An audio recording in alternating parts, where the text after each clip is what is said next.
Mettevano gli annunci via web, poi attendevano ed in poco tempo la vittima cadeva nella trappola. Una coppia di etnia rom residente a Marghera aveva pensato bene di mettere in piedi un sistema di compravendite fasulle di auto usate. In sostanza i raggiri erano piuttosto semplici. In caso di acquisto dell'auto questa veniva pagata con assegni falsificati. I due truffatori poi portavano la vittima subito in comune per tutte le pratiche, cambio di proprietà compresa. Poi si allontanavano lasciando gli ex proprietari della macchina con un pugno di mosche in mano. Le macchine così acquisite venivano poi rivendute con una serie di false carte a corredo, polizza assicurativa, versamento bolli, tutte ben riposte in una cartellina e tutte ovviamente falsi. Non solo, ma i due vendevano anche auto usate, risultate poi inesistenti, facendosi accreditare ovviamente sostanziose caparre.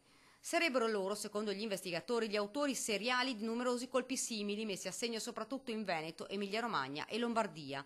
L'indagine era scattata dopo la segnalazione da parte di una persona che aveva denunciato un episodio di compravendita poi non andata a buon fine. Per il momento sono almeno 5 casi accertati con un danno complessivo di circa 50.000 euro. La coppia deve rispondere di truffa, uso di atto falso, falsità ideologica e ricettazione.